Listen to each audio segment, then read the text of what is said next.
बिस्मिल्लाहिर्रहमानिर्रहीम। ये मेरे हाथ में एक किताब है, मेरी अपनी लिखी हुई है।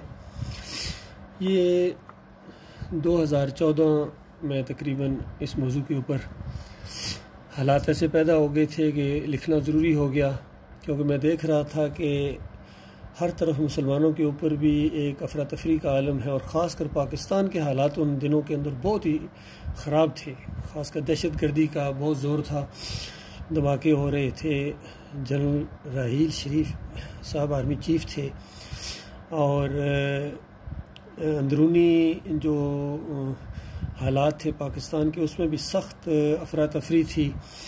और इमरान ख़ान साहब बहुत ज़्यादा ज़ोर दे रहे थे इस बात के ऊपर कि ये हुकूमत जो है ये सही नहीं है, इसमें करप्शन है और कोई मुखलस लीडर नहीं है, और पाकिस्तान को यानी एक ऐसे लीडर की ज़रूरत है जो करप्शन का बिल्कुल ख़ात्मा कर दे। और पाकिस्तान एक बहुत ही ज़बरदस्त किस्म का मुल्क है, इसमें बहुत वसाइल हैं और इनको एक अच्छे तरीके से यानी ऑर्गेनाइज्ड तरीके से इस्तेमाल करने की ज़रूरत है। तो बहरहाल जो भी चीज़ सामने आती थी उसमें कोई अमली जामा नहीं पहनाया गया किसी चीज़ के ऊपर। तो इसका किसी को हर एक अपना हाल पेश करता था, अपनी तरफ से राय देता था। जो टीवी एंकर्स भी हैं और बड़े बड़े दानश्वर आपस में मुज़ाकरे करते, तो मुझे बड़ा अजीब लगता था। मेरे दिल के अंदर एक दर्द है अपनी कौम के लिए, अपनी भाइयों के लिए, अपनी अफवाज पाकिस्तान के लिए, क्योंकि मैं ख़ुद पाकिस्तान आर्मी में अफसर रहा हूँ। पाकिस्तान मिलिट्री एकेडमी से मैंने ट्रेनिंग ली है, 4 साल मैंने कोर्स किए हैं। 1980 से लेकर 84 तक मैं पाकिस्तान मिलिट्री एकेडमी में रहा हूँ, और फिर मैंने 7 पंजाब रेजिमेंट ज्वाइन की। तो ये सारी चीज़ें मैं देखता हूँ, मुझे बहुत ही गहरा मेरा तल्लक है आर्मी के साथ। मैं आर्मी मिजाज को समझता हूँ। मेरे जो साथ के ऑफिसर हैं, कोर्स मेट्स, वो अब जर्नैल हैं और कितने रिटायर हो चुके हैं। बल्कि मैं जब गुज़श्ता साल वहाँ गया था तो एक कोर कमांडर से मेरी मुलाकात भी हुई। तो मेरे भाई हैं, मैं उनसे मोहब्बत करता हूँ, वो मेरे से मोहब्बत करते हैं। हम पाकिस्तानी हैं, हम सब जो भी मुखलस हैं पाकिस्तानी, उनके दिलों के अंदर एक जज्बा है। तो मेरा भी उसी तरीके से दिल धड़कता है अपने भाइयों के साथ। तो मैं जानता था कि मेरे पास इसका एक सलूशन मौजूद है, तो मैं क्यों ना अपने भाइयों के सामने पेश करूं, बल्कि पूरी दुनिया के मुसलमानों और फिर पूरी दुनिया के इंसानों के लिए इसके अंदर एक सलूशन है, और उनकी जो सही मानों में उनके सारे मसाइल का हल है। इसीलिए मैंने इसका नाम the unique solution for Pakistan crisis, Arab world problems and global terrorism, इसके ऊपर मैंने ये किताब लिखी। और मैंने मुख्तलिफ लोगों को ये पोस्ट भी की, जिसमें ऊपर लिखे एक ओपन लेटर के तौर पर कि खुला ख़त है और सजेशंस है अपने आर्मी चीफ़ को, प्राइम मिनिस्टर साहब को, चीफ जस्टिस साहब को, और जितने भी पॉलिटिकल और रिलीजियस लीडर्स दुनिया के हैं उनके लिए इसमें एक रहनुमाई थी और मसाइल का हल था इसके अंदर। तो मैंने ये लिखने के बाद उसमें पोस्ट कर दी, सबको बेची, फ्री थी जिस किसी को मैंने दी है। और उसके बाद ये उसका सेकंड एडिशन मैंने तैयार किया है। अभी ये प्रिंट नहीं हुई है, लेकिन इंशाल्लाह इसको भी मैं प्रिंट करूँगा। और इसमें देखिए जो चीज़ें मैंने हाईलाइट की हैं कंटेंट्स के अंदर, उसमें सबसे पहले अपना थोड़ा सा इंट्रोडक्शन है। उसके बाद मैंने जो लेटर लिखा आर्मी चीफ़ को वो उसमें है। फिर पाकिस्तान के जो मौजूदा हालात हैं उसके ऊपर थोड़ा सा मैंने तबसरा किया, और फिर मैंने सिस्टम के ऊपर निशानदेही की कि ये जो हमारा सिस्टम है, रूलिंग सिस्टम, इसके अंदर बहुत बड़ी तब्दीली की ज़रूरत है। इस मौजूदा सिस्टम के अंदर रह के आप अपने मसाइल हल नहीं कर सकते हैं। ये बात बिल्कुल इसी तरीके से है कि जिस तरह आप कोई चीज़ ढूंढ रहे हैं ड्राइंग रूम के अंदर और घर में, हर जगह एक चीज़ को ढूंढ रहे हैं, लेकिन वो किचन में पड़ी हुई है। तो आप खुद सोचिए कि यानी आपकी ज़िंदगी तो ख़त्म हो सकती है और वो चीज़ आपको नहीं मिल सकती है, क्योंकि वो आपको वहाँ से मिलेगी जहाँ वो चीज़ पड़ी हुई है। तो इसी तरीके से पाकिस्तान का जो सलूशन है ना, वो इस सिस्टम के अंदर नहीं है। ये जो जमहूरियत का सिस्टम है, यहाँ आपने तजर्बा भी कर लिया है कि इमरान खान साहब ने कितने ज़बरदस्त दावे किए थे यानी प्राइम मिनिस्टर बनने से पहले, और कितने मसाइल की निशानदेही की थी, और दूसरे जो डेवलप्ड कंट्रीज़ हैं उनकी मिसालें, छोटी छोटी मिसालें दे के इन्होंने कहा था कि देखो मैं पाकिस्तान को ये कर दूंगा, वो कर दूंगा, और लोग फिर बातों में आ गए। सारी बातें एतमाद करना पड़ता है, लेकिन जब वो हुकूमत में आए तो आपने देख लिया कि मसाइल ख़त्म नहीं हो रहे, बल्कि नए अंदाज से सामने आए हैं, और ये सोच भी नहीं सकते थे कि इस तरह के मसाइल भी दोबारा आ सकते हैं या एक डिफरेंट एंगल से आ सकते हैं। तो वो फिर ज़ाहिर बात है एक नाकामी का सा एक मामला है, एक मायूसी की सी बात है, बल्कि उनको कई मामलात में यकीनन शर्मिंदगी हुई होगी। मिसाल के तौर पर एक जो उनकी में तकरीर मैंने सुनी थी, जब वो कहा करते थे कि देखो जब मैं प्राइम मिनिस्टर बनूंगा तो मैं लिख के देने के लिए आपको तैयार हूं कि मैं किसी से भीख नहीं मांगूंगा, मैं मर जाऊंगा लेकिन भीख मांगने नहीं जाऊंगा। लेकिन उसके बाद इनको आप खुद सोचिए, फिर इनकी अपनी तकारीरें, हालात ऐसे पैदा हो, उनके जाना पड़ा। तो वो क्यों जाना पड़ा? क्योंकि इस सिस्टम के अंदर तो जाना पड़ेगा भाई। लेकिन जो मैं सिस्टम आपको मुतारफ़ करा रहा हूँ इस किताब के अंदर, उस सिस्टम के अंदर सवाल ही पैदा नहीं होता कि आपको किसी से भीख मांगनी पड़े, और सवाल ही पैदा नहीं होता। इसीलिए मैंने कहा कि मैं 100% गारंटी के साथ ये बात आपके सामने पेश कर रहा हूँ, पूरे यकीन के साथ। और मेरा गुज़श्ता 35 साल तजर्बा है। मैं इस बात को गुज़श्ता 35 साल से इस बात को पेश कर रहा हूँ। जहाँ कहीं अगर मेरी वो फाइल भी देखी जाए अपने GHQ के अंदर, मैं जितनी एप्लीकेशंस वगैरह देता रहा हूँ, सजेशंस देता रहा हूँ, लेकिन अफसोस कि मेरी कौम ने उसके ऊपर यकीन नहीं किया, तवज्जो ही नहीं दी उसके ऊपर बिल्कुल। कोई उस हवाले से कोई इन्होंने, मैंने हर आर्मी चीफ को सजेशंस दिए हैं, जो भी आया है यानी सामने मैंने उनको लेटर लिखे हैं, उनको एक पूरी चीज़ की है। खैर वो मैंने अपना केस भी उसमें लिखता था कि आखिर मुझे वही वाली बात कि आखिर मुझे क्यों निकाला फ़ौज से। ये भी एक लंबी कहानी है, इंशाल्लाह इसमें भी मैं बात करूँगा कभी मौका मिला तो। बहरहाल मेरे फ़ौजी भाइयों को पता है क्या मामला पेश आ गया था। बहुत बड़ी साजिश हुई थी, बहुत बड़ी साजिश हुई थी उस वक्त, और मैंने असल में यही सजेशन पेश किया था उस वक्त वर्बली अपने यूनिट के अंदर, अपने CO के सामने, फिर वो ब्रिगेड कमांडर साहब थे उनके सामने भी पेश किया। तो मुझे अफसोस है कि उन्होंने इस चीज़ के ऊपर तवज्जो नहीं दी, बल्कि एक ऐसी साजिश के ज़रिए मुझे फ़ौज से निकलवा दिया गया जिससे बहुत बड़ा पाकिस्तान का नुकसान हुआ। ना सिर्फ पाकिस्तान का बल्कि पाकिस्तान आर्मी का बहुत बड़ा नुकसान हुआ है, और अल्लाह जानता है। अगर मैं बहरहाल जो अल्लाह ने चाहा वो हुआ, और ऐन मुमकिन है कि अब ज़्यादा बेहतर अंदाज से मैं अपनी बात को पेश कर सकता हूँ, गुफ्तगू कर सकता हूँ। उस वक्त तो हो सकता है मेरा तजर्बा आ गया, एक कुलिया तो मेरे हाथ आ गया, एक डिस्कवरी तो मैंने कर ली, लेकिन उसको मैं मुमकिन है अच्छे तरीके से पेश ना कर सका हूँ। और अब 35 साल एक बड़ी ज़िंदगी होती है, उम्र होती है, बड़ी ज़िंदगी के धक्के खाए हैं, ठोकरें खाई हैं, लेकिन एक लम्हे के लिए मेरे इस चीज़ से मेरा एतमाद नहीं उठा है, और एक लम्हे के लिए मैं इससे विड्रॉल नहीं हुआ, बल्कि मेरा यकीन और बढ़ता गया कि ये अपनी सारी कोशिशें कर देखें, ये कभी इनके मसाइल हल नहीं होंगे। इनके मसाइल हल होंगे तो उसी सोल्यूशन के तहत होंगे जो मैं पेश कर रहा हूँ। ताकि अगर मेरी ज़िंदगी के बाद भी कभी ये मसला इस तरीके से उठा तो इसी तरीके से हल होगा, इसके अलावा कोई दूसरी सूरत नहीं है। तो लिहाजा मैं इसको फिर यहाँ अब सोशल मीडिया के ऊपर पेश कर रहा हूँ, ताकि मुमकिन है किसी के पास ये बात चली जाए। और इस तरह हमारे जो लीडर साहिबान हैं माशाल्लाह बड़े बड़े बासलाहियत लोग हैं, यकीन कीजिए बड़े बड़े बासलाहियत हैं, उनको बस थोड़ी सी मज़ीद रहनुमाई की ज़रूरत है। बस एक थोड़ा सा सोच का एक वो पहलू थोड़ा सा बदली करना है, तो उसके बाद आप देखेंगे कि एक अजीम इनकलाब आ जाएगा, यकीन कीजिए पूरी दुनिया के अंदर, और पाकिस्तान के सारे मसाइल चुटकियों में हल हो जाएंगे, यकीन कीजिए अमन व सुकून होगा हर तरफ। और मैं पूरी गारंटी के साथ आपको कह सकता हूँ कि ये यानी 3 दिन, कम से कम 3 दिन से लेकर ज़्यादा से ज़्यादा 30 दिन के अंदर अंदर अगर पाकिस्तान का कर्जा बिल्कुल ज़ीरो पर ना आ जाए तो फिर आप कहिएगा कि ये बात गलत कही गई थी। बिल्कुल ये हकीकत है, इसके अंदर नाकामी का तस्वर भी नहीं है।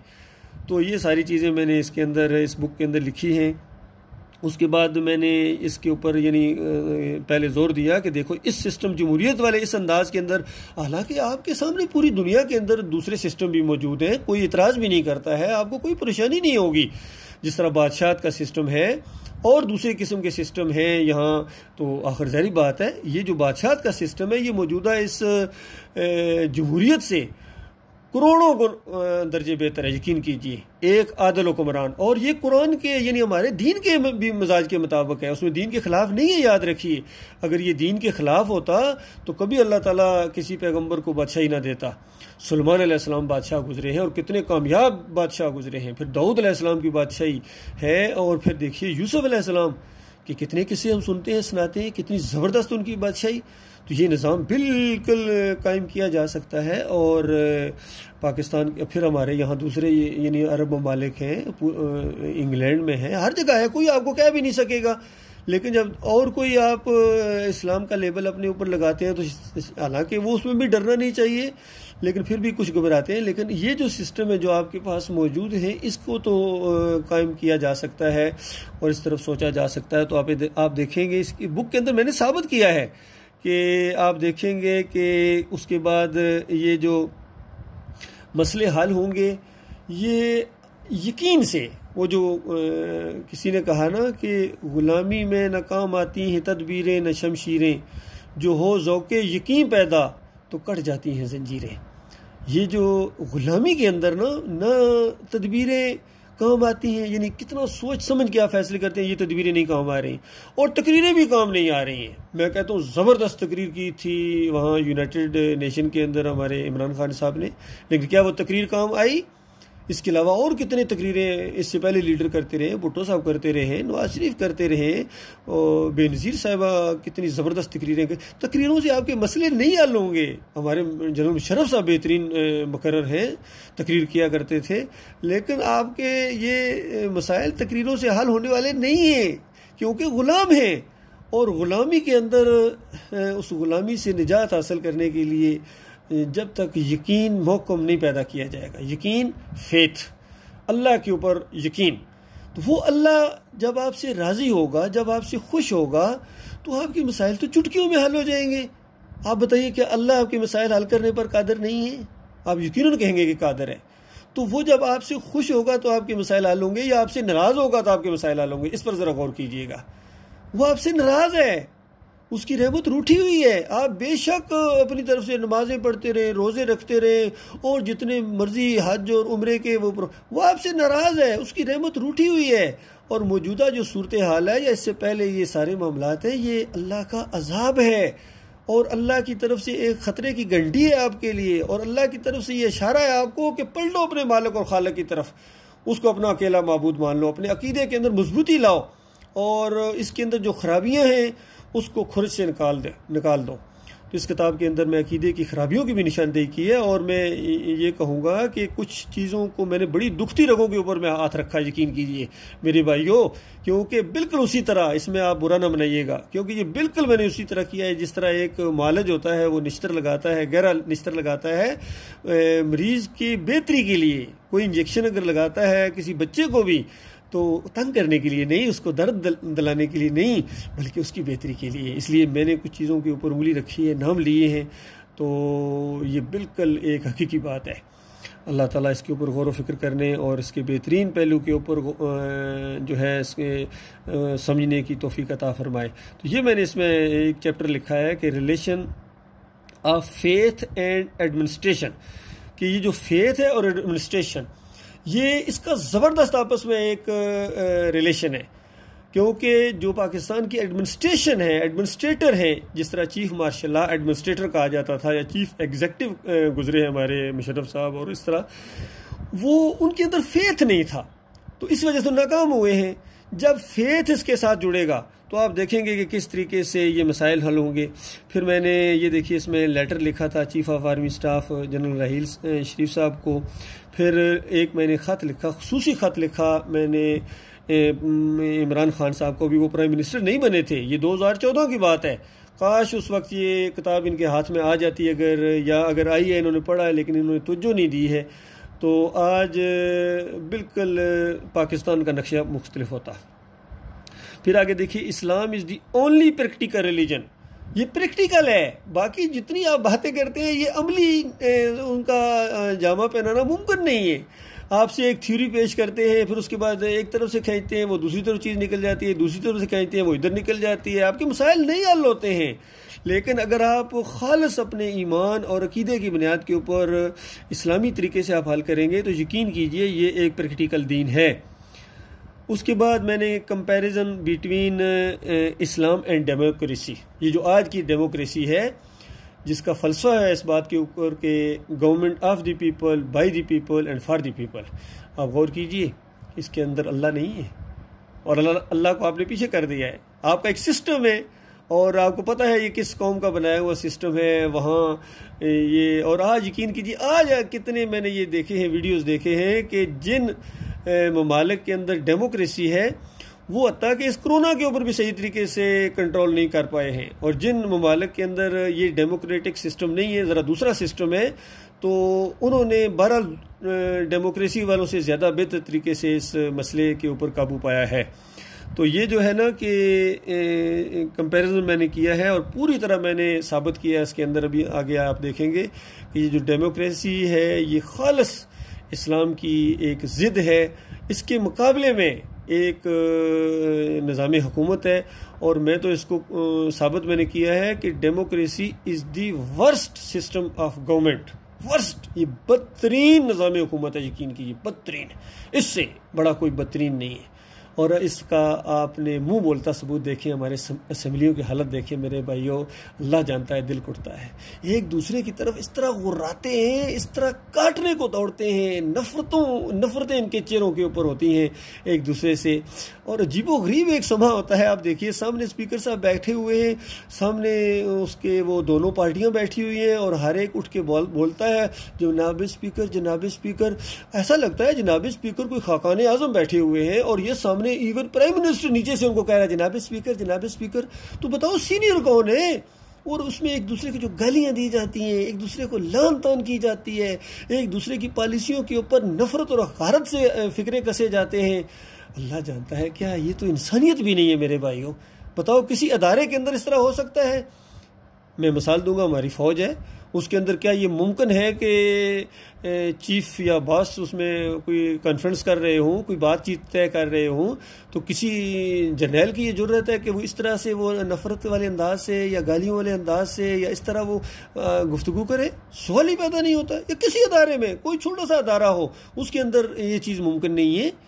तो बताओ ये पाकिस्तान का जो पार्लियामेंट है उसके अंदर। और मज़े की बात फिर ये है कि अगर कोई बात कहे कि ये ऐसा क्यों, तो आगे से कहते हैं ये जमहूरियत का हुस्न है, ये जमहूरियत का हुस्न है, एक दूसरे को गालियाँ निकालना, एक दूसरे को लान तान करना, नफरतें करना, टांगें खींचना, ये हुस्न है। ये शैतानी अंदाज है मेरे भाइयों। तो लिहाजा ये बिल्कुल एक फेल्ड सिस्टम है। बार बार 70 साल हो गए इसी को फिर आजमाते हो, फिर इसको आजमाते हो, फिर वो नतीजा वही निकलता है, फिर इसी को आजमाते हो, फिर नतीजा वही निकलता है। मेरे भाइयों, एक दफ़ा हिम्मत करके इस सिस्टम को तब्दील करो। सिस्टम को तब्दील करना है और सोच को तब्दील करना है।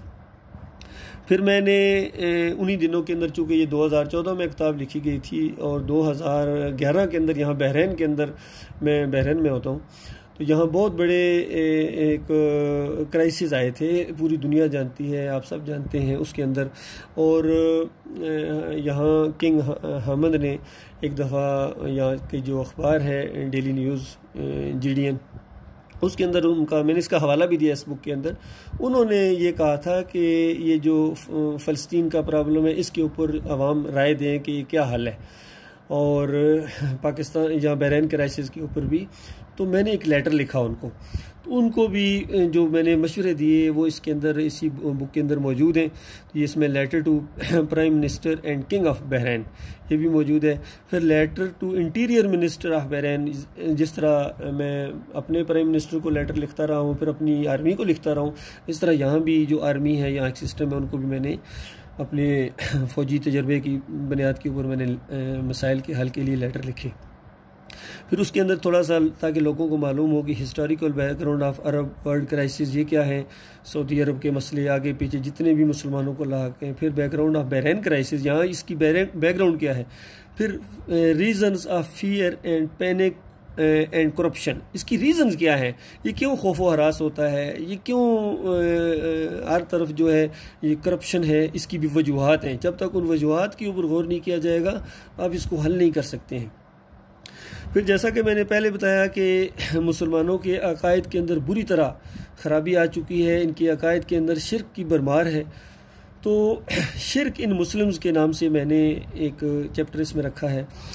फिर जो पहले मैंने बैकग्राउंड बताई बहरीन क्राइसिस की, फिर जो करंट क्राइसिस है उसके ऊपर मैंने कुछ लिखा है।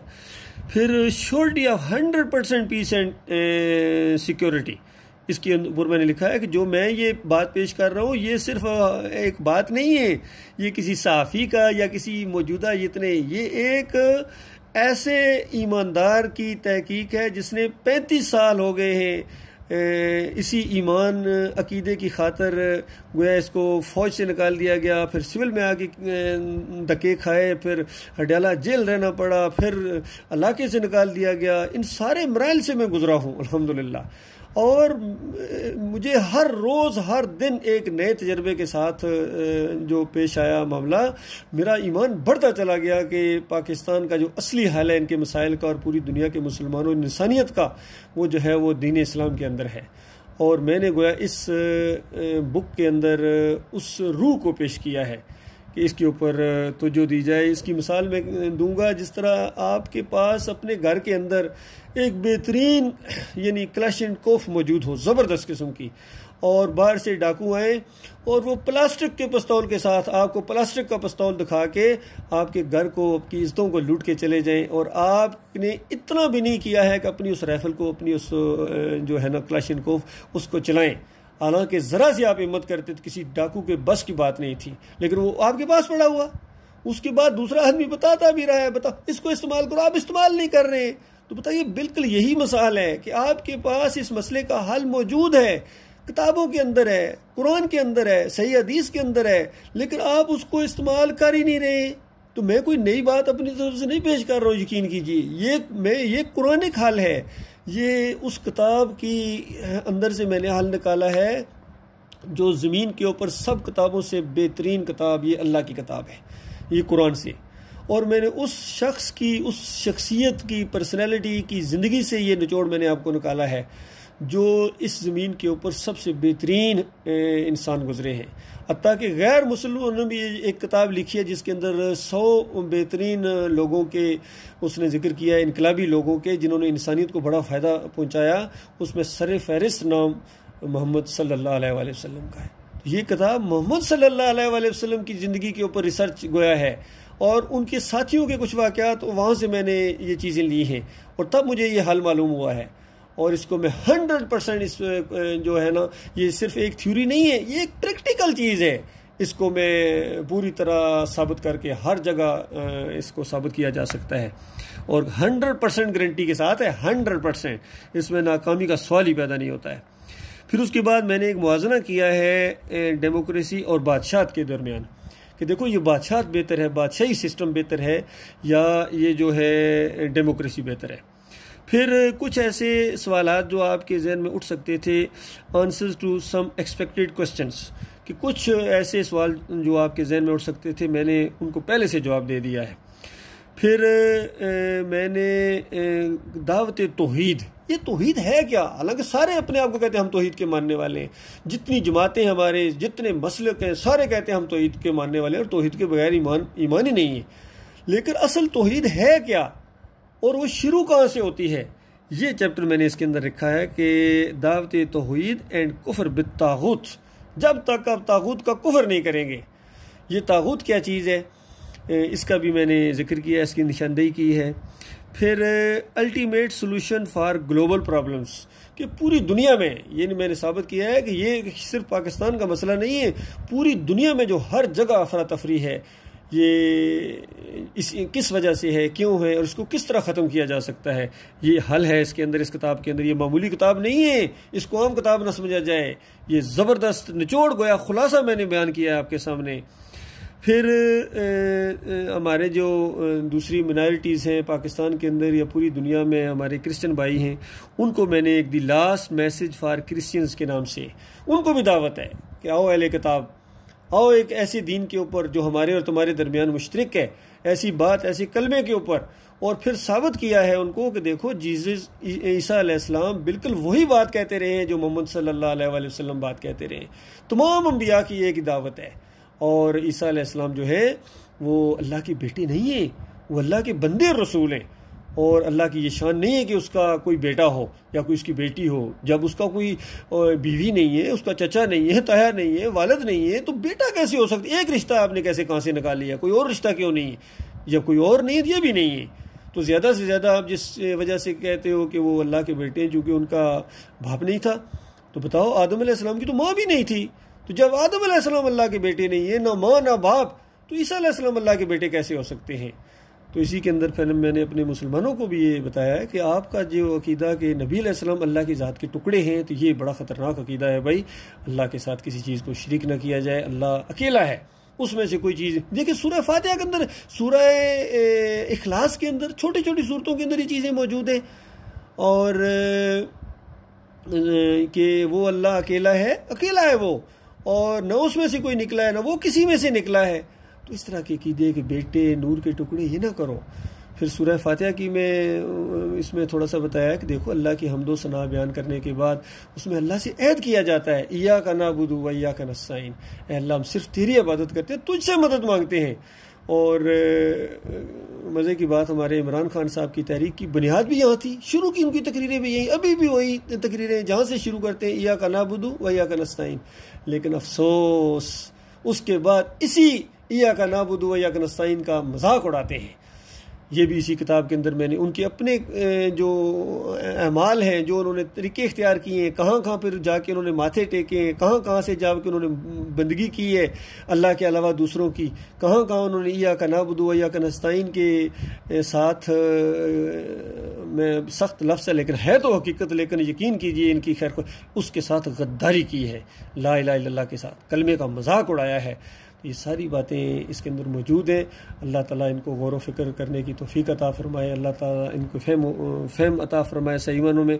फिर उसके बाद मैंने दावत तौहीद टू ऑल अदर रिलीजन्स, दूसरे चाहे हिंदू हों, सिख हों और जितने हैं, उनको भी मैंने दावत दी है गौर व फिक्र की। ज़बरदस्त तरीके से आप गौर कीजिएगा कि आज हमें बड़े लेवल की ज़रूरत है, हमें तो दावत देनी चाहिए थी इनको। और जो दूसरी कौमें हैं, तो एक ये मसला तौहीद का मसला, रद्द शिर्क का मसला, खैर ख्वाही का मसला, ये सामने आता, ये चीज़ लाई नहीं गई है, तब ये मसाइल खड़े होते हैं कि ये बिना मंदिर क्यों बन रहा है जी इस्लाम के अंदर, वो इस्लामाबाद के अंदर मंदिर क्यों बन रहा है। तो बताओ आपकी तो आज दूसरी कितने मंदिर आपके अपने बनाए हुए हैं, आपको समझ ही कोई नहीं है। और वो बिल्कुल उसी तरह वहाँ पूजा होती है इंसानों की, कब्रों की, मज़ारों की, जिस तरह हिंदू अपने मंदिरों में करता है। तो बताओ ये तो इंसाफ ना हुआ कि अपने बुतों को कायम रखो और दूसरों के बुतों को तोड़ो। ये इंसाफ नहीं है, नहीं ये इस्लाम है। इस्लाम के अंदर बुत परस्ती बिल्कुल जायज़ नहीं है। जिस चीज़ को भी आप अल्लाह के अलावा पूजोगे, याद रखिए वो बुत है। चाहे दरख्त को पूजो, कब्र को पूजो, मज़ार को पूजो या किसी भी चीज़ को पूजो, वो आपके लिए बुत है। जिस तरह नबी अलैहिस्सलाम ने दुआ फरमाई थी कि ए अल्लाह मेरी कब्र को बुत न बनाना के पूजी जाए, बुत न बनाना के पूजी जाए। और कीजिए इस बात के ऊपर कि जो पूजी जाएगी वो तो बुत होगी, अल्लाह तो उसको बुत परस्ती के उस ज़ुमरे में रखता है। आप कहते रहे मैं बुत परस्ती नहीं करता हूँ, जिसका हकीकत से तो कोई तल्लुक़ नहीं है। तो इस तरह की चीज़ें मैंने बिल्कुल वज़ाहत के साथ इसमें बयान की हैं, पढ़ने के लायक है, यकीन कीजिए। फिर चूँकि आम तौर पर ये कहा जाता है कौन सा गुनाह है जो हमारे अंदर नहीं, मुसलमान इतराफ़ करते हैं चीज़ों का, एक एक चीज़ के ऊपर खुद उंगली रखते हैं कि हम ऐसे हैं, हम ऐसे हैं, हम ऐसे हैं, सब कुछ करते हैं। एक मायूसी की सी कैफियत है। तो उसको भी मैंने एक मौजू बनाया है कि opportunity to sinners and non believers. ज़बरदस्त एक मौका है अल्लाह की तरफ से, यकीन कीजिए, गुनाहगारों के लिए और हर एक के लिए मौका है। अल्लाह की रहमत जोश में आई हुई है और पुकार रही है आपको अपनी तरफ। ना सिर्फ वो आपके गुनाह माफ़ करने के लिए तैयार है, बल्कि आपके गुनाहों को नेकियों के अंदर बदली करने के लिए तैयार बैठा है, इंतज़ार कर रहा है। गौर करो ये बात, सच्ची तौबा की जाए। जिस तरह आज इस कोरोना की वजह से भी कहते हैं तौबा इस्तिग़फ़ार करो, सारे तौबा कर रहे हैं, हर मसले वाला तौबा कर रहा है, हर जमात वाला तौबा कर रहा है, लेकिन किस चीज़ से तौबा करनी है इसकी तरफ कोई तवज्जो नहीं दिला रहा है। तो ये मैंने इस किताब के अंदर बताया है कि आपने तौबा किस चीज़ से करनी है। तौबा तौबा करते रहना ये तो कोई चीज़ नहीं है। किस चीज़ से की जाए? कुछ ये ना हो कि जिस चीज़ की वजह से अजाब आ रहे हैं उसके ऊपर तो आप और ज़्यादा बढ़ते जा रहे हैं, और फिर मुंह से तौबा तौबा अस्तगफुरुल्लाह अस्तगफुरुल्लाह। बताइए, एक डाकू को रोज़ाना तौबा करे और फिर डाके भी उसी तरीके से डाले, बल्कि पहले से ज़्यादा डाले, तो किस चीज़ की तौबा कर रहा है? तो इसके ऊपर मैंने एक पूरा चैप्टर लिखा है कि एक बड़ा मौका है, अल्लाह के बंदो इस मौके को ज़ाया ना करो। फिर उसके ऊपर जब मैंने ये पहला एडिशन शाया किया था तो उसके ऊपर बड़े अच्छे रिमार्क्स लोगों के आए थे, यकीन कीजिए। उसमें बड़े बड़े अच्छे दानश्वर हैं, बड़े उसमें रिटायर जर्नल भी थे, तो कुछ सवालात भी थे, तो उनको मैंने आखिरी चैप्टर के अंदर कमेंट्स एंड फीडबैक रिसीव्ड, इसके नाम से मैंने इसके अंदर ये सारी चीज़ें की हैं। तो आप पढ़ेंगे इंशाल्लाह आपको मज़ा आएगा। एक दफ़ा इस किताब को ज़रूर पढ़ो मेरे भाइयों, यकीन करो आपके सारे मसाइल अगर चुटकियों में हल ना होंगे। ये देखिए, ये मैंने पहले अपना इसमें तारुफ थोड़ा सा कराया है, फिर इसके बाद ये लेटर है टू आर्मी स्टाफ है, इसके अंदर ये देखिए अशफाक परवेज़ कियानी साहब को भी मैंने ये देखिए लिखा है, उसके अंदर ये डेट बाकायदा लिखी हुई है। फिर उसके बाद permanent solution two of Pakistan crisis, permanent, ये वक्ती तौर आप कई मसले हल कर लेते हैं लेकिन उसके बाद फिर खड़े हो जाते हैं, एक हल करते हैं 6 खड़े हो जाते हैं। परमानेंट सोल्यूशन ढूंढो, इन बीमारियों को जड़ों से काटो, इसके ऊपर इन्होंने पूरा चैप्टर लिखा है। फिर permanent solution of Pakistan crisis and terrorism, ये है इसके अंदर परमानेंट सोल्यूशन। और टेररिज्म को जितना मैं जानता हूँ ना, शायद क्योंकि मैं मजहबी नुक्ता नज़र से इसको देखता हूँ, और टेररिज्म आपको पता है ये मजहबी जुनूनी होते हैं, उनकी रहनुमाई नहीं सही तरीके से की गई होती है, उनको गलत इस्तेमाल कर दिया गया होता है, और उनको गलत एक चीज़ दी जाती है कि ये चीज़ तुम करोगे तुम्हें वो जन्नत तुम्हारे लिए तैयार है, और वो जन्नत हासिल करने के लिए ऐसी ऐसी बातें करता है जो दीन इस्लाम की रूह के ख़िलाफ़ है। तो जन्नत इस तरह तो नहीं मिलती है भाई। किसी को कहा जाए भाई तुम फलां के बेटे को कत्ल कर दो तुम्हें जन्नत मिलेगी, और वो दौड़ पड़े जन्नत हासिल करे, ऐसा नहीं होता है। उसको सोचना चाहिए कि ये कौन सी बात है, तुम फलां जनाब औरत को अगवा करो तुम्हें जन्नत मिलेगी, वो दौड़ पड़े, ऐसा नहीं होता है। तो इसी तरीके से इन जो दहशत गर्दों ने जिस अंदाज से लोगों की ब्रेन वॉशिंग की है, चूँकि मेरा तो मामला ही मजहबी था, मैं तो आज से 35 साल पहले दीनी नुक्ता नज़र से मैंने एक मसला यही उठाया था इस हल का, कि अब मुझे समझ आ गया है कि सिस्टम क्या है, परेशानी क्या है, आपको धोखा कहाँ से लगा है। हत्ता कि मैंने इसके अंदर यहाँ तक लिखा है कि मुझे तो पहले समझ ही नहीं आती थी ये 71 में शिकस्त क्यों हुई है। बड़े बड़े वो सेमिनार, बड़ी बड़ी वो जनाब ब्रीफिंग और किताबें भी पढ़ी, फिर भी कोई, लेकिन जैसा ही मेरे अंदर वो एक चीज़ आई है, एक सोच आई है, सोच की तब्दीली आई है, तो वो सारी चुटकियों में मुझे समझ आ गया मसला क्या था। क्योंकि 71 के अंदर मार पड़ी थी, हमारी 90,000 फौज क्यों कैद कर दी गई थी, और ये क्या मामलात है। सॉरी, अब अगर मुझे बताओ, यकीन कीजिए कि ये सारी चीज़ें हमारे पास अपने कुरान में मौजूद है, पूरी हिस्ट्री हमारी, शानदार हिस्ट्री हमारी, ज़बरदस्त हिस्ट्री हमारे पास, और फिर भी हमारी पूरी दुनिया में इस अंदाज से दुर्गत बनी हुई है। तो अल्लाह के बंदों, कहीं ना कहीं प्रॉब्लम ज़रूर है। फिर देखिए इसके बाद